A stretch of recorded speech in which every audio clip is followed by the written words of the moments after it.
saluer la famille de Anthony et Yoline, de vous retrouver ce soir dans cette messe que nous offrons pour le repos de son âme. Messe que nous n'avions pas pu célébrer le vendredi saint. L'Église ne permet pas de célébrer la messe. Ce n'est pas que c'était parce que c'était Anthony et Yoline qu'on ne devait pas célébrer la messe. Non, c'est que le vendredi saint, comme le samedi d'ailleurs, seulement en fin de soirée, eh bien, on ne célèbre pas la messe parce que précisément nous sommes dans un temps de mort. Nous sommes dans le temps où nous célébrons la mort de Jésus. Et la messe, c'est à la fois la mort, mais aussi la résurrection du Seigneur. Donc, eh bien, il n'y avait pas de messe possible, non seulement une absoute, comme vous avez pu donc assister et vivre ce jour du vendredi saint. C'est l'occasion pour moi de rappeler ce que c'est que la mort et surtout ce que cela a comme conséquence, le fait que nous soyons tous appelés à mourir. D'abord, il faut quand même que nous ayons bien cela en tête. La mort est la seule chose absolument certaine de notre vie. Et pourtant, nous vivons comme si nous n'allions pas mourir. Nous avons beaucoup de projets dans notre vie, beaucoup d'objectifs. D'ailleurs, au point que nous avons autre chose à faire que d'aller à l'église. Entre parenthèses, vous voyez ce que je veux dire? Donc, vous comprenez, nous avons du sport, nous avons ceci, nous avons les études, nous avons le travail, nous avons tout un tas de choses fort intéressantes, fort passionnantes, absolument nécessaires. Il est vrai, il faut aller travailler, il faut avoir de l'argent, il faut manger, tout ça est vrai. Tout ça est vrai. Puis là, vous savez, c'est à l'avenir, alors il faut ça, puis ça, puis ça. Il faut faire ça, puis ça, puis ça. Et tout. Mais en fait, tout ça, c'est un petit peu du vent.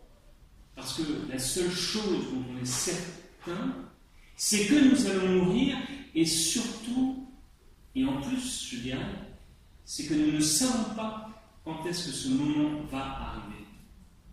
Et donc, le reste, en fait, est un piège.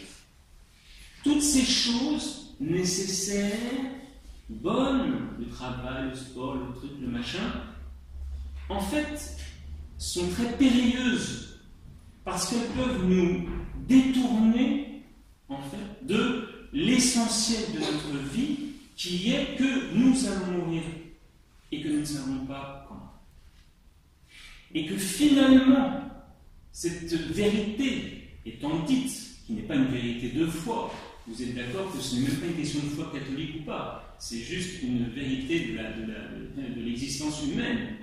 Eh bien, cette vérité devrait nous conduire à nous dire que nous devrions vivre de manière à pouvoir bien mourir.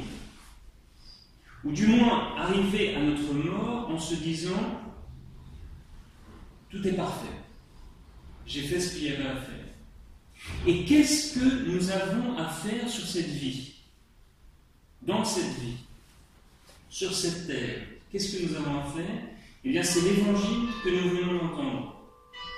L'évangile, Jésus nous raconte une histoire, mais cette histoire, c'est pour que ça nous fasse réfléchir. Ce n'est pas des petites histoires qu'on raconte à l'enfant pour qu'il fasse dodo le soir. Non, ça c'est gentil, ça. Non, les histoires qu'on raconte Jésus, c'est très très très sérieux. La petite histoire de Jésus, c'est de nous dire, bon, celui qui avait 5 talents, il a multiplié par 2, donc voilà, il en donne 5, 10, rentre dans la joie de ton maître. Bon et fidèle serviteur, rentre dans la joie de ton maître.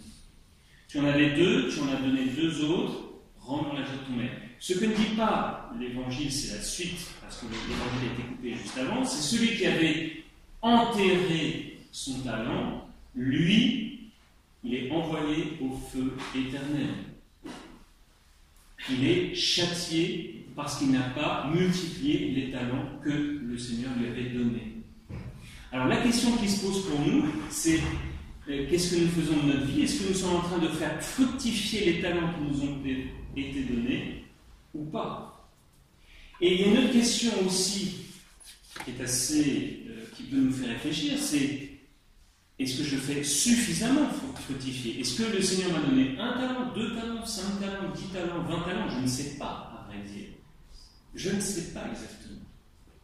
C'est lui qui sait, à vrai dire, ce qu'il nous a donné. Nous ne savons pas exactement. Il y a beaucoup de choses que nous ne savons pas, que nous avons reçues. Nous avons reçu notre naissance, nous avons reçu nos parents, nous avons reçu notre humanité d'homme ou de femme. Il y a beaucoup de choses que nous n'avons pas décidées. Et nous serons appelés à rendre des comptes. Donc voyez-vous, la vie est quelque chose d'extrêmement sérieux et c'est pas gagné d'avance, à vrai dire. Donc nous sommes invités, durant notre vie, à préparer cet instant qui peut arriver n'importe quand, qui s'appelle la mort, et à la préparer en ayant travaillé à notre salut. C'est-à-dire, si nous avions 2 talents, en redonner 2. Si nous avions 5 talents, à en donner encore 5 autres. Ça, c'est notre travail sur cette terre. C'est le travail que nous avons à faire. Et nous ne savons pas exactement où nous en sommes. Alors mettons Dieu à la première place, parce que c'est certain que ça, c'est ce qui va rester à la fin. À la fin, il n'y aura plus que Dieu. La question est de savoir où est-ce que nous avons mis Dieu dans notre vie. Est-ce que Dieu est arrivé en première position, deuxième, troisième, quatrième? Et en fait, nous nous rendons compte que c'est un combat de remettre toujours Dieu à la première place.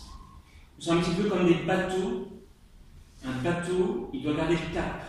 S'il perd son cap, il va se perdre, évidemment. Il ne va pas arriver à destination. Nous, notre vie, c'est aussi comme une grande traversée pour arriver à une destination qui est le ciel. Mais nous pouvons perdre le cap, comme un bateau qui perd son cap. Et le problème du bateau qui perd son cap, c'est qu'en fait, il ne se rend pas compte qu'il perd son cap. Parce qu'il est entouré d'eau et que finalement, qu'il aille par là ou par là, c'est la même chose. Et c'est ce qui se passe aussi dans notre vie. Dieu, eh bien, est invisible. Il est invisible. Et un peu comme la destination du bateau, pour le skipper, pour celui qui est le capitaine du bateau, la destination est invisible. Et nous risquons de perdre le cap sans nous en rendre compte. Ça, c'est tragique. Tragique. Nous risquons de perdre le cap sans nous en rendre compte. Alors, comment ça se passe?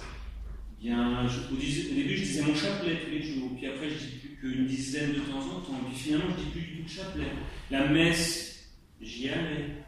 Et puis, finalement, il y a un dimanche, finalement, ça n'a rien changé. Je me suis réveillé, j'ai fait tout ce qu'il fallait, j'ai mangé, bref, c'est rendu compte de rien. Et puis, ainsi de suite. Ainsi de suite. Voilà. Alors, il s'agit de retrouver le cap et de se rendre compte de ce que le Seigneur attend de nous.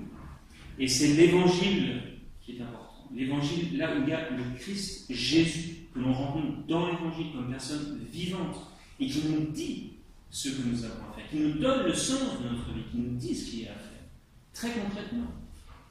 Voilà.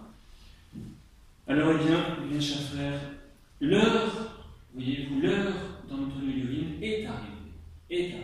Son heure est arrivée. Et c'est l'heure des comptes pour lui. C'est l'heure des comptes. Et à cette heure, elle arrivera aussi pour nous. Eh bien, soyons prêts. Et à ce moment-là, eh bien, nous aurons cette phrase merveilleuse, nous entendrons cette phrase merveilleuse. Serviteur bon et fidèle, entre dans la joie de ton.